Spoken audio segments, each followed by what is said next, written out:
Nas margens lá dos rios da Babilônia nos assentamos, lembrando de Sião, nós choramos, nós choramos.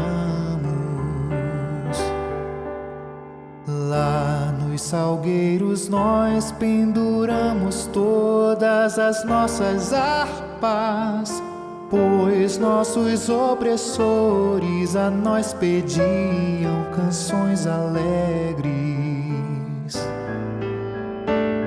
De Sião, pois queriam ouvir os cantos, mas em terra de estranhos era impossível que minha mão direita resseque toda, se de Jerusalém eu vier esquecer, se de Jerusalém eu vier esquecer.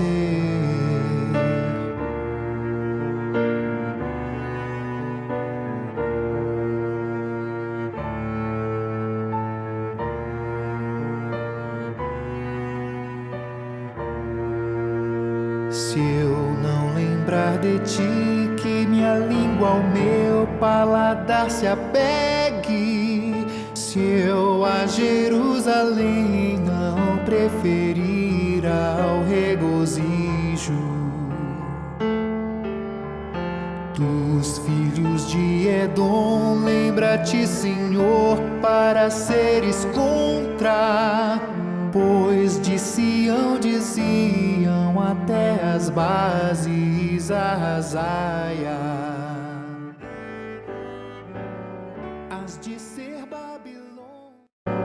Has de ser Babilônia aniquilada. Quem te der, pois, o pago será bendito. Do mal que nos fizeste, sim, grande mal. Feliz quem aos teus filhos pegar, prendê-los, para esmagá-los todos contra os rochedos.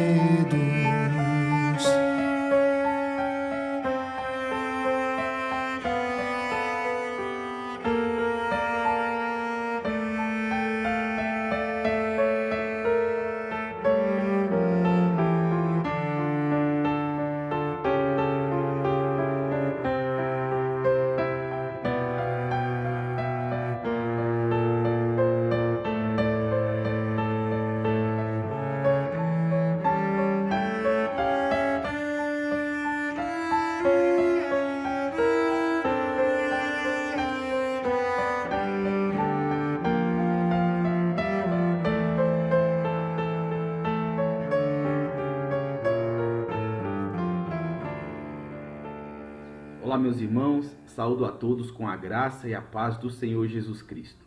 Graças a Deus por mais um dia do Senhor, graças a Deus pelas muitas misericórdias que o Senhor tem derramado sobre nós, graças a Deus, meus irmãos, por todos os benefícios que Deus tem nos concedido, mesmo em dias tão difíceis, passando por um contexto social e político tão caótico. Mas mesmo assim o Senhor tem preservado a sua igreja e preservado o seu povo em meio a tantas dificuldades. Graças a Deus por todos esses benefícios que Ele tem nos concedido. Hoje nós estaremos dando continuidade aí às nossas meditações no Evangelho de Marcos, né? Já estamos aí no capítulo 3, né? E já demos uma boa adiantada nesse Evangelho. Agora estamos no meio do capítulo 3, né? Caminhando já para o final desse capítulo. E para o final desse capítulo. E hoje em especial, meus irmãos, nós estaremos expondo aí o versículo 7 ao versículo de número 19. Né? Eu peço que os irmãos acompanhem com atenção e com reverência a leitura da palavra de Deus, de modo então que possamos desde já observar alguns detalhes aqui no texto, para que nós possamos então fazer essa meditação. Eu peço que os irmãos acompanhem com toda a atenção e reverência a palavra de Deus. Retirou-se Jesus com os seus discípulos para o lado do mar. Seguia-o da Galiléia uma grande multidão, também da Judéia, de Jerusalém, da Idumeia, da além do Jordão e dos arredores de Tiro e de Sidom, uma grande multidão, sabendo quantas coisas Jesus fazia, veio ter com ele. Então recomendou a seus discípulos que sempre lhe tivessem pronto um barquinho, por causa da multidão, a fim de não o comprimirem, pois curava a muitos, de modo que todos os que padeciam de qualquer enfermidade se arrojavam a ele para o tocar. Também os espíritos imundos, quando o viam, prostravam-se diante dele e exclamavam: Tu és o Filho de Deus. Mas Jesus lhe advertiu severamente que não o expusesse à publicidade. Depois subiu ao monte e chamou o que ele mesmo quis, e vieram para junto dele. Então designou 12 para estarem com ele e para os enviar a pregar e a exercer autoridade de expelir demônios.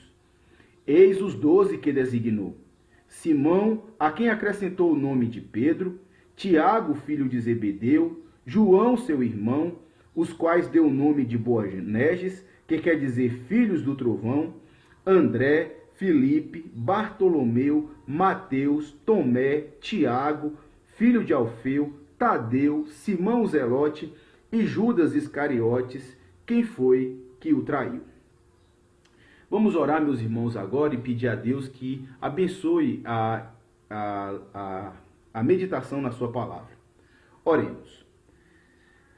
Senhor Deus, Pai Todo-Poderoso, Criador dos céus e da terra, estamos agora, ó Deus, diante da Tua palavra, já a lemos e sentimos as influências desde já em nossos corações, desse relato maravilhoso que Tu expões aqui para nós. Ó Deus, pedimos em nome do Senhor Jesus Cristo, que Tu abençoes, ó Deus, a exposição da Tua palavra, que ela possa falar ao nosso coração, que ela possa tocar no mais íntimo do nosso ser e mostrar, Senhor, o caminho no qual nós devemos andar. Ó Senhor, por favor, tem misericórdia de nós. Tem misericórdia de mim, que irei expor a Tua palavra, e que pesa a responsabilidade, ó Deus, de ser fiel a ela. Que o Senhor me ajude, por favor, a glorificar o Teu nome. Abençoe os meus irmãos que irão ouvir também, e que elas possam, de alguma forma, confrontá-los, consolando, possa trazer refrigério, como também deixando evidente se caso há algum pecado ou algum erro que eles têm cometido. De modo que a Tua palavra, ela mesma, venha convencer o nosso coração de todo pecado e de toda justiça. Por favor, Senhor, ajuda-nos nesse momento. É o que nós te pedimos, em nome do Senhor Jesus Cristo. Amém. Amém. Você já conseguiu encontrar uma agulha no palheiro? Talvez você não tenha passado por essa experiência, mas certamente deve imaginar a dificuldade de encontrar uma agulha em meio a um amontoado de palha. A dificuldade se dá exatamente porque há alguma semelhança entre a palha e a agulha. E essa dificuldade se agrava ainda mais porque é apenas uma agulha no meio de um número grande de palha em um mesmo local. Mas se você for muito persistente e separar palha por palha, você perceberá que há uma diferença substancial entre a palha e a agulha. Na verdade, a palha, ela nada mais é do que uma folha seca. E a agulha, ela é feita de aço, um metal resistente.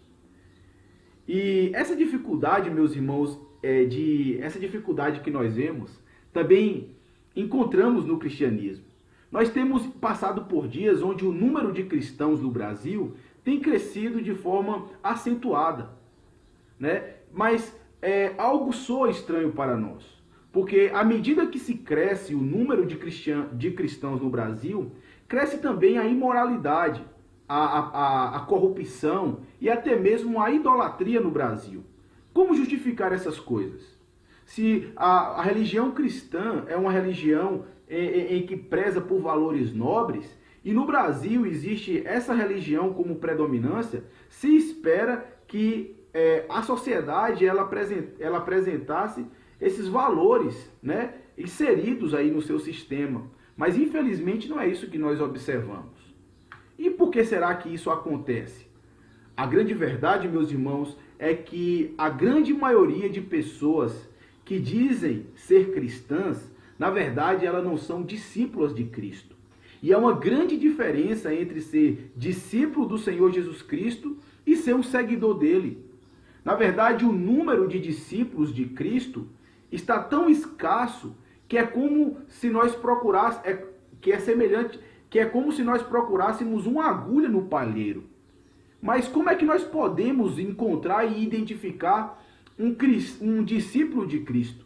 Certamente não é tão fácil, mas se você for persistente, né, e procurar detalhadamente, você poderá observar que há uma grande diferença entre um discípulo de Cristo e entre um seguidor de Cristo e um discípulo dele. Na verdade, é uma diferença substancial. É semelhante na verdade, um é semelhante à palha e o outro é semelhante a um metal resistente. E essa passagem, ela está aqui diante de nós exatamente para nos mostrar essa diferença, né? Ela se apresenta de um modo que nós podemos identificar entre os verdadeiros e falsos seguidores do Senhor Jesus Cristo. Na verdade, essa é a intenção dessa passagem quando ela apresenta aqui o seu relato. E quando nós olhamos para ela, meus irmãos, o grande ensino, a grande ideia que ela traz para nós, que ela vem nos ensinar nessa noite, nada mais é do que, apesar da fama de Jesus Cristo atrair muitas pessoas a si, ela vem nos mostrar que os verdadeiros discípulos de Cristo se distinguem dessa grande multidão. Isso mesmo, apesar da fama de Cristo, atrair muitas pessoas a si, os verdadeiros discípulos dele se distinguem da grande multidão que se apresenta diante do Senhor Jesus Cristo e que é atraída por ele. Nós vemos isso claramente aí em toda essa porção, né? E como então ela nos apresenta esses distintivos? Como os discípulos de Cristo, eles se distinguem dessa grande multidão. Nós vemos aí 3 distinções características dos discípulos de Cristo em relação a essa grande multidão. Nós iremos ver que os discípulos de Jesus Cristo, eles são distinguidos por sua motivação. E que os discípulos do Senhor Jesus Cristo, eles também são distinguidos por sua utilidade. E nós veremos, por fim, que os discípulos do Senhor Jesus Cristo, eles são distinguidos por sua função. São exatamente essas 3 características que essas três coisas que diferenciam o verdadeiro seguidor de Cristo daqueles que dizem seguir o Senhor Jesus Cristo. Na verdade, as distinções acontecem por conta da motivação, por conta da utilidade e por conta da função, né? Nós temos visto, meus irmãos, nas últimas exposições, que o Senhor Jesus Cristo ele agaranhou grande popularidade. Na verdade, os seus milagres e os seus sinais cooperaram para isso. Na verdade, o Senhor Jesus Cristo, ele entrava na sinagoga e todos ficavam bestificados com o seu ensino, porque ele falava como quem tem autoridade. Ele saía pelas ruas também e curava muitos enfermos, expulsava muitos demônios. E as pessoas, ao observar aquilo, eles ficavam atônitas. Como alguém poderia fazer coisas que ninguém nunca ousou fazer, né? E à medida que essa popularidade do Senhor Jesus Cristo aumentava também a oposição ao Senhor Jesus, que na verdade era por parte dos líderes religiosos. né, que não estavam gostando da fama de Cristo, roubando assim o cenário dele. Então o que acontece? O Senhor Jesus Cristo teve vários embates com esses opositores dele, os religiosos, os fariseus, os mestres da lei, né? E o Senhor Jesus Cristo, em todos os embates que tiveram com ele, fizeram-os calar. Eles ficaram sem resposta.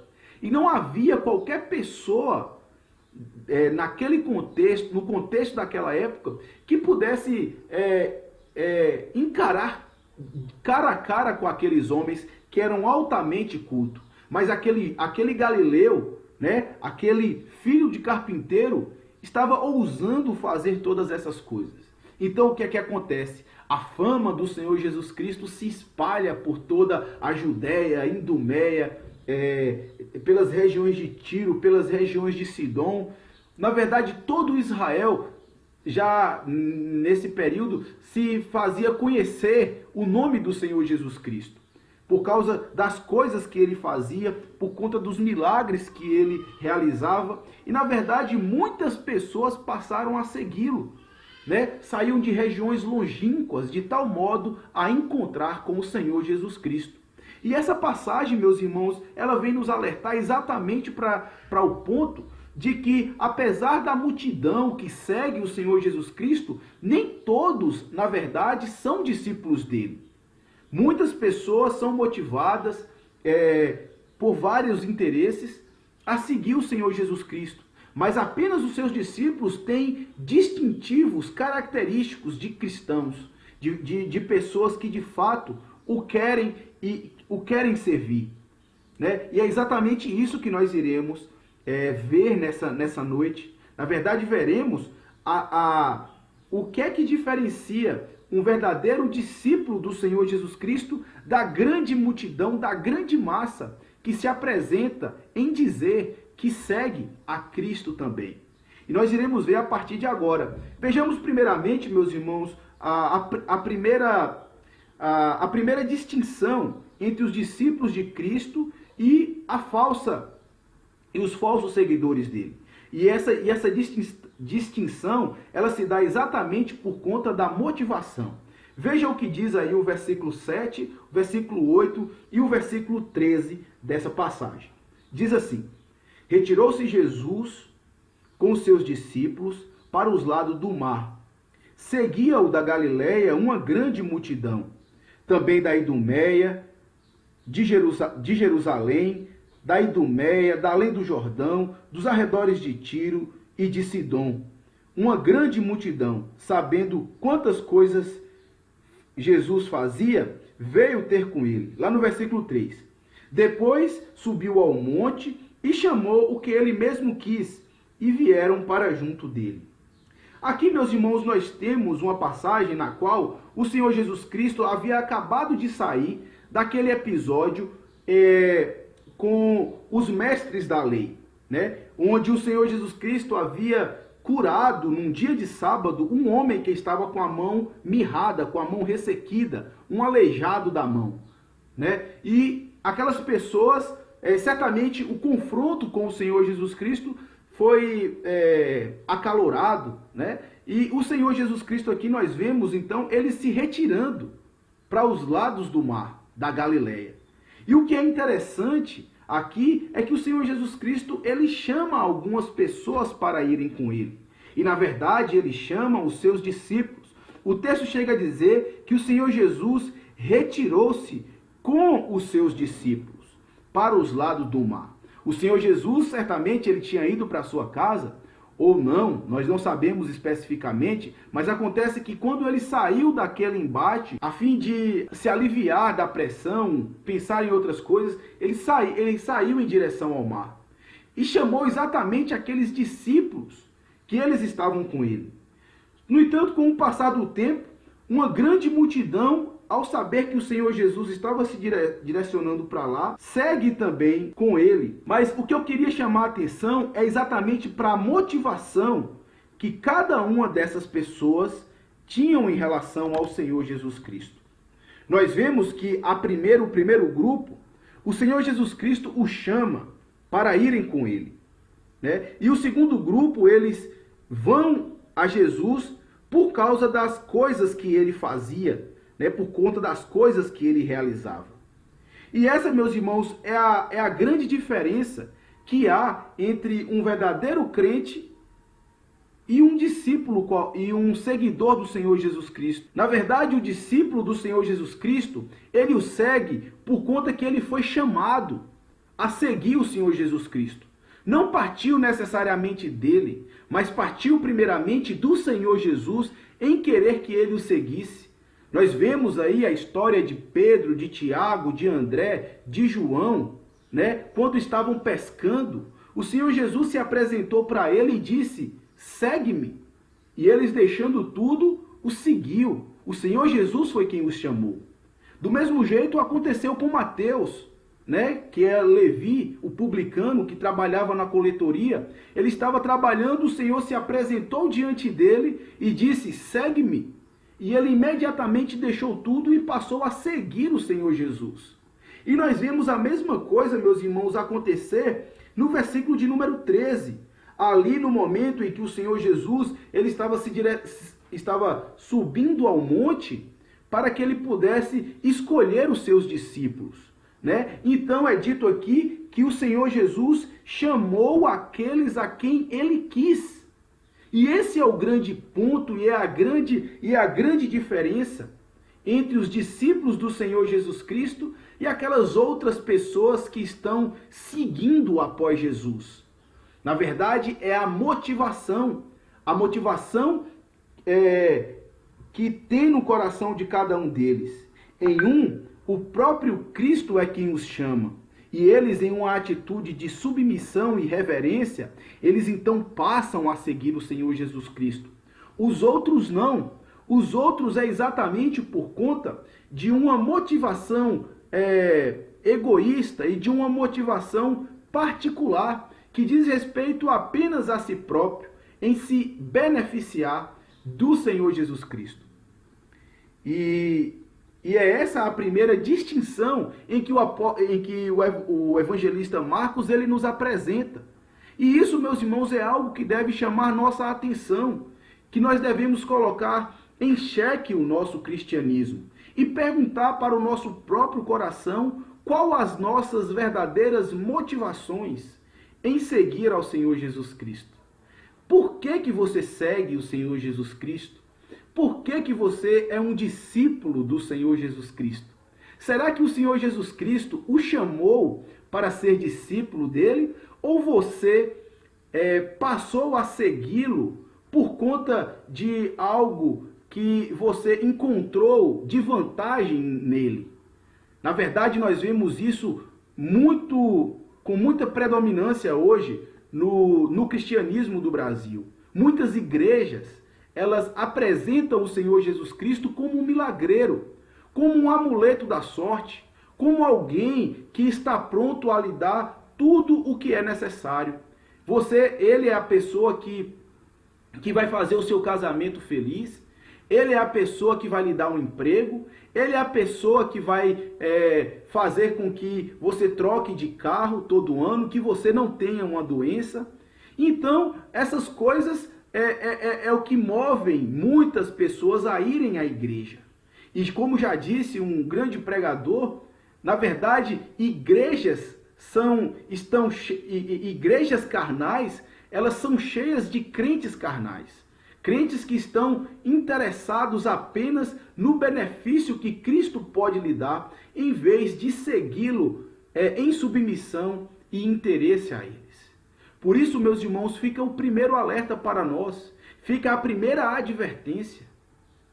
Qual a verdadeira e genuína motivação que você tem no coração em seguir a Jesus Cristo? Que possa ser de fato um chamado verdadeiro da parte de Cristo, que o moveu sair do seu lugar e se direcionar após ele. Mas o apóstolo, no Evangelho ainda nós encontramos uma segunda distinção entre o Senhor Jesus Cristo. Nós vemos uma segunda distinção entre os discípulos do Senhor Jesus Cristo e aqueles que estão seguindo. Veja o que diz aí no versículo 9 até o versículo de número 12. Então recomendou seus discípulos para que lhe tivessem pronto um barquinho por conta da multidão, a fim de não o comprimirem, pois curava muitos, de modo que todos os que padeciam de qualquer enfermidade se arrojavam a ele, para o tocar. Também os espíritos imundos o viam e prostravam-se diante dele e exclamavam: Tu és o Filho de Deus. Mas Jesus lhes advertia severamente que não o expusessem à publicidade. Aquelas pessoas, meus irmãos, aquele grande número de multidão, aquele grande número de pessoas que tinham seguido o Senhor Jesus Cristo até o mar da Galileia com os discípulos que ele levou, agora estavam comprimindo a ele. Exatamente por conta da sua grande necessidade de quererem ser curados, de quererem receber a bênção da parte do Senhor.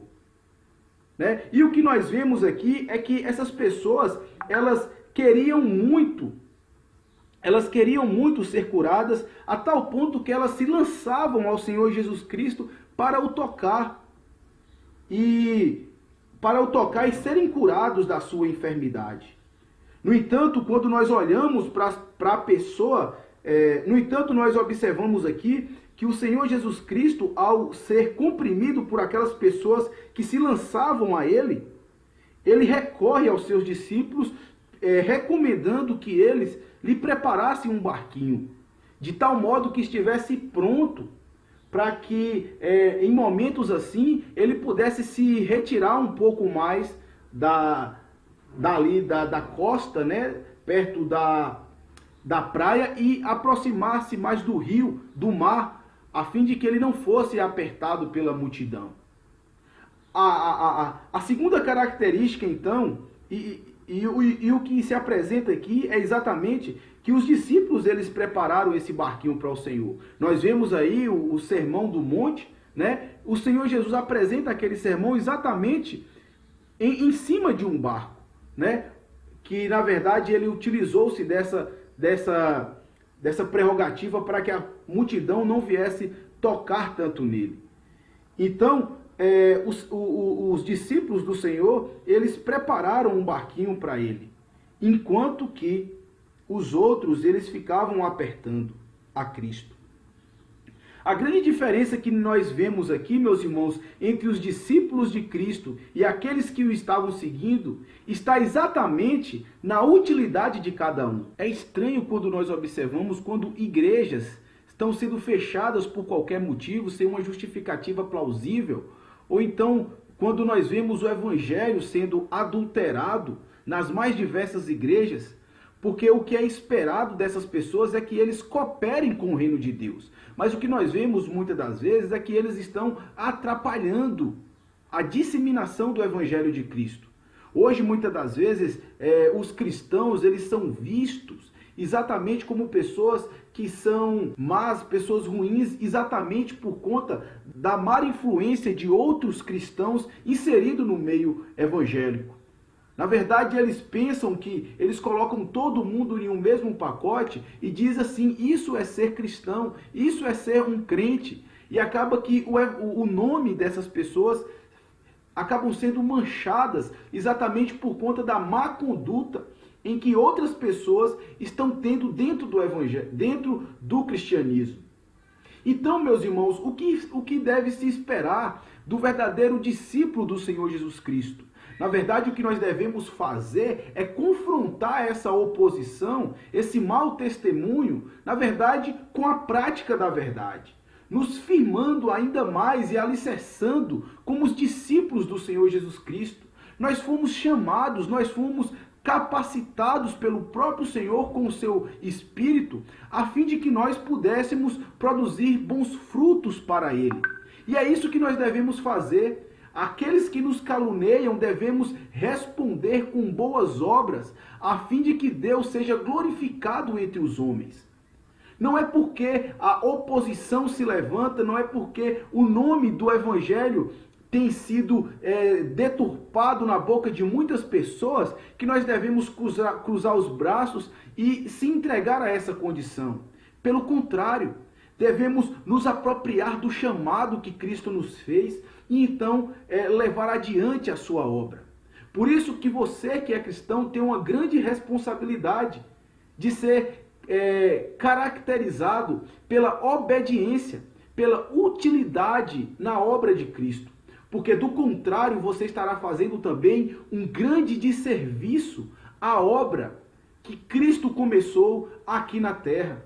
Ou até mesmo pode até ser que você seja uma daquelas pessoas que se dizem seguidoras de Jesus e não passam apenas de meros interesseiros da fé cristã. E o nome de Cristo aí é colocado na boca das pessoas de modo a ser defraudado ou desonrado por conta da má conduta. Então isso fica mais um alerta para nós. Temos responsabilidades como crentes. Somos responsáveis de cooperar com a obra do Senhor Jesus Cristo. E um outro modo de nós cooperarmos com a obra do Senhor Jesus Cristo, meus irmãos, é, na verdade, propagando esse evangelho. Mostrando como, de fato, é o genuíno o evangelho do Senhor Jesus Cristo para as outras pessoas. Tem se crescido acentuadamente um evangelho que, na verdade, é falso. Um evangelho que não é o evangelho que o Senhor Jesus Cristo entregou, mas um evangelho coberto por interesses, um evangelho coberto por acréscimos humanos, filosofia humana, e não flui exatamente daquilo que o Senhor Jesus Cristo nos ensinou. Então devemos, aqueles que são de fato discípulos do Senhor Jesus Cristo, não se envergonhar do evangelho. E onde quer que estejam, dê bom testemunho em suas obras e também por meio daquilo que se fala, por meio daquilo que se anuncia a sua boca acerca de Cristo Jesus, pregando a todas as pessoas que se apresentam diante de nós. Na verdade, essa é a grande característica, a grande diferença que há entre um discípulo do Senhor Jesus Cristo e também entre aqueles que se dizem ser cristãos. Os discípulos de Cristo, eles são úteis à sua obra, quando na verdade os outros, eles fazem atrapalhar. E uma das grandes razões, meus irmãos, que justifica o fato dessas pessoas que não são discípulos de Cristo, mas que insistem em segui-lo, é exatamente o que justifica eles agirem assim, está, na verdade, em sua natureza. Algo que é peculiar à sua natureza, que o faz andar completamente contrário ao evangelho do Senhor Jesus Cristo e o que o motiva a atrapalhar esse evangelho. Veja comigo aí no versículo 10, até o versículo 10 e o versículo 11. É dito assim acerca da natureza daquelas pessoas que atrapalham o evangelho de Cristo. Pois diz, Jesus curava muitos, de modo que todos os que padeciam de qualquer enfermidade se arrojavam a ele para o tocar.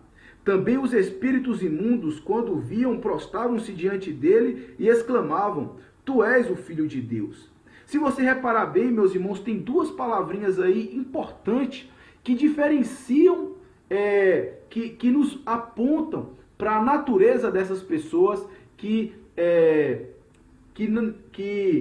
não cooperam com o avanço do evangelho. Pelo contrário, que eles atrapalham. Se você observar, a palavra aí está escrita como que aqueles que tinham enfermidade, eles se arrojavam. A palavra aqui quer dizer que eles caíam com força em cima do Senhor Jesus Cristo.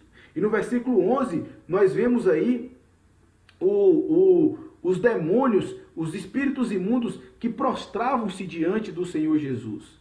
Né? O que se mostra aí diante de nós, na verdade, é que a atitude dos demônios, elas se mostram muito mais honráveis, se eu posso assim chamar, do que a atitude daquelas pessoas que estavam ambicionando a cura para a sua enfermidade. Veja que os demônios aqui, eles prostravam-se em adoração ao nome de Cristo, apesar de que a sua adoração não era aceita, apesar de que aquela adoração não era digna, né?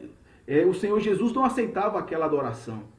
Mas a atitude dos demônios, elas se mostram até mesmo mais condizente com Cristo do que a atitude daquelas pessoas que estavam, as outras pessoas que estavam ao redor dele. É dito que eles arrojavam, ou seja, caíam sem nenhum temor, sem nenhuma consternação, né? Sem considerar a pessoa do Senhor Jesus Cristo, sem considerar sem considerar diante de quem eles estavam, que era na verdade aquela pessoa cheia de autoridade, que era o Senhor dos céus e da terra. Isso mostra, meus irmãos, a natureza das pessoas que vivem, né, para não contribuir com o Evangelho.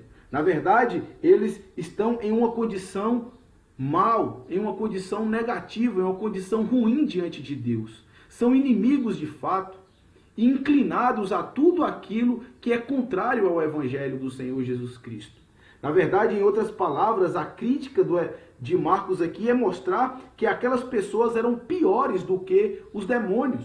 Afinal de contas, os demônios, eles viam o Senhor Jesus Cristo e tremiam, e se prostravam diante dele.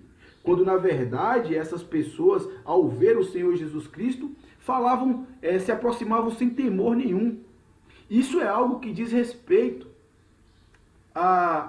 àqueles que andam contrário ao Evangelho de Cristo Jesus. E eu queria me reportar a você nesse momento que está me ouvindo. Você tem que entender, e à luz das Escrituras Sagradas, nós vemos que você está em rebelião contra o nome do Senhor Jesus.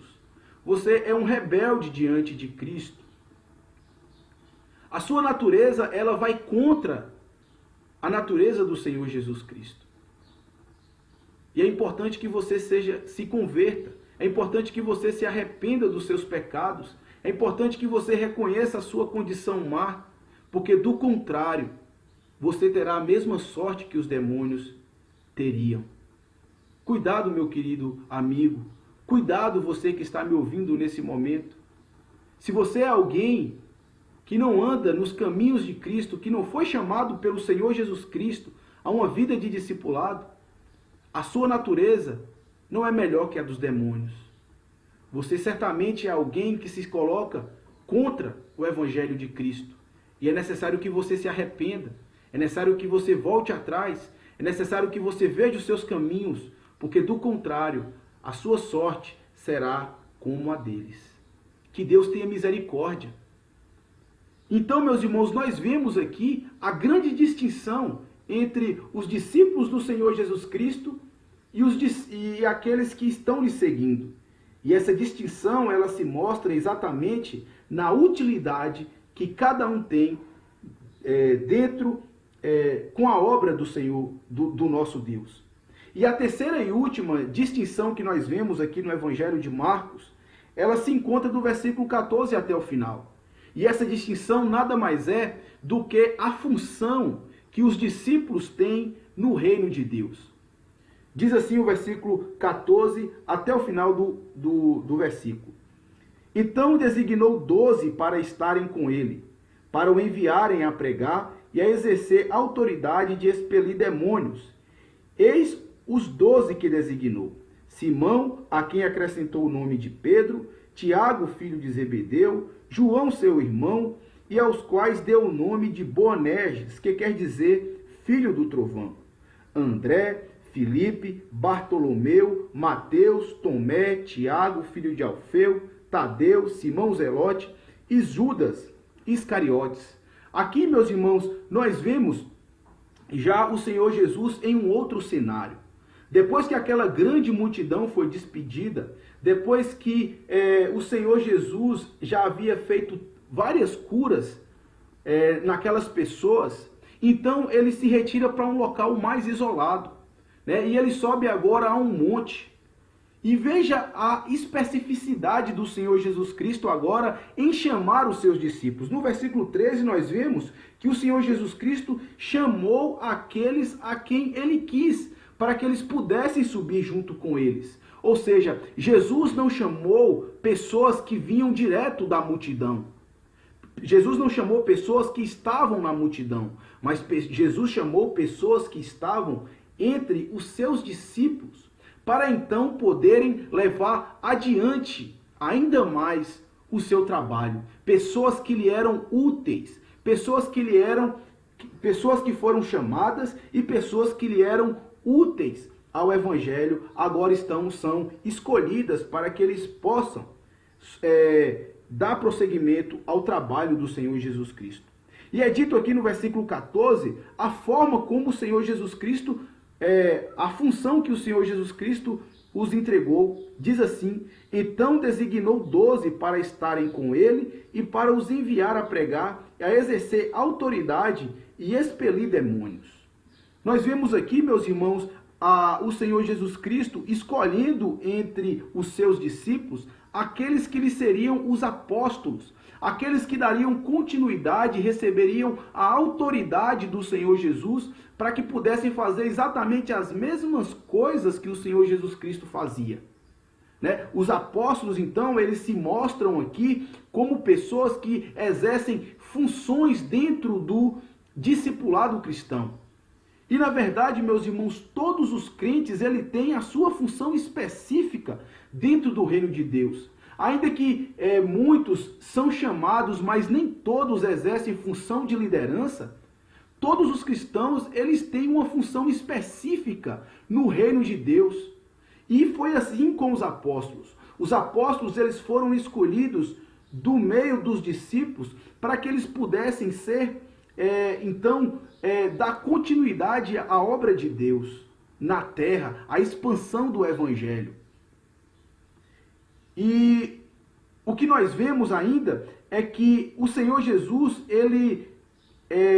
o modo como o Senhor Jesus Cristo os designou, né? Ele não chamou pessoas que eram caracterizadas por seu autoconhecimento intelectual, e muito menos escolheu pessoas que eram de uma classe social elevada. Se você observar, meus irmãos, os apóstolos que o Senhor Jesus Cristo, ele designou para que pudesse levar adiante a sua obra, ele escolheu exatamente aquelas pessoas mais simples. Ele escolheu pessoas que, na verdade, não tinham tantas virtudes que o colocassem naquela condição.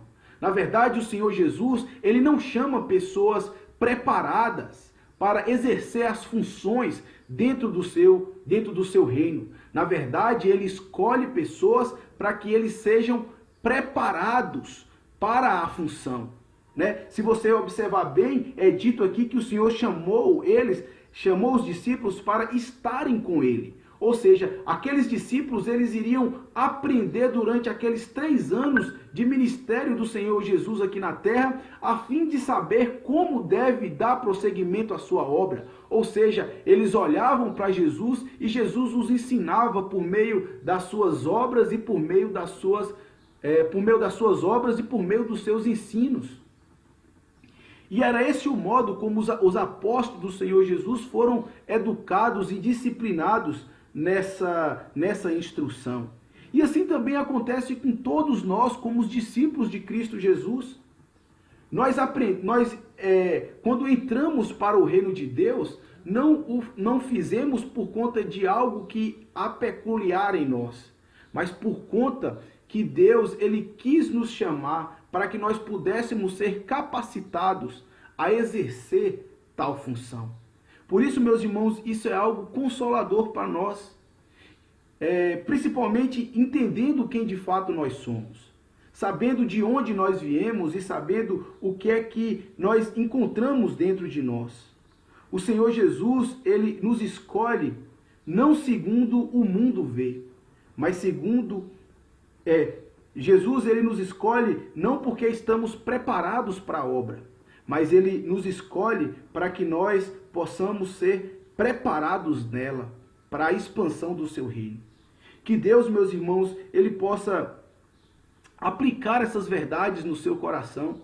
E para finalizar, meus irmãos, eu gostaria de convidá-los a abrir o Evangelho de Mateus, capítulo de número 20, no capítulo de número 7, do versículo 21 a 23, a fim de que nós possamos saber qual o destino último e final daqueles que se encontram no meio da multidão, né?